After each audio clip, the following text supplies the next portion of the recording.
Good morning mga mi. Karon magluto ta sa atong paborito na snack na popcorn. So, dali lang kay siya. Tuon mga mi. Lagay lang nato ang mantika. Mantika. And then, lagyan din nato siya sa corn.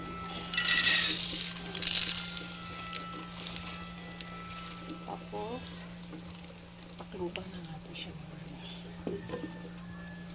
Buto-buto na siya iyaha.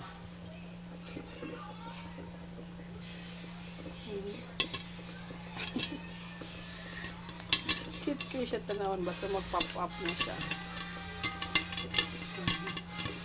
Ganda siya tignan. Maidon ni siya snack mga mikay. Baba lang daw siya calories. Kunwari nagpapayat ka or diabetic ka, pwede ka makaon as your snack. Basta di na siya butang ng butter o other seasoning, dapat asin lang or better wala din siya. Kasi pag lagyan pa mo siya ng cheese, mag-ano na siya, iba na. Nagtaas yung calories.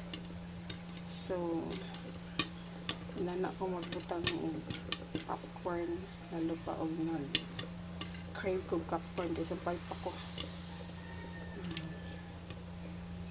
So pangmanay na siya.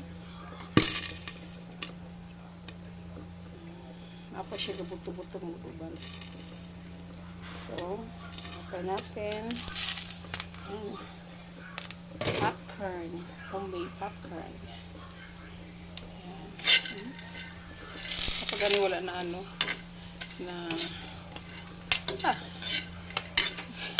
nagtalunan. Yun, mami.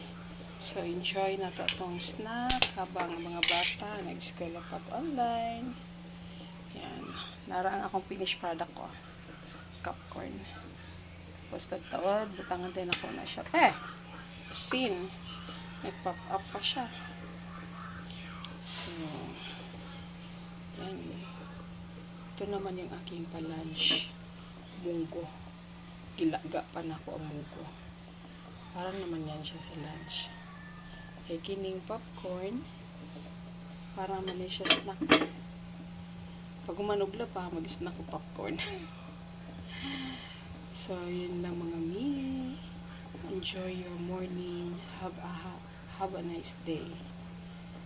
So, bye. Bye for now. Bye.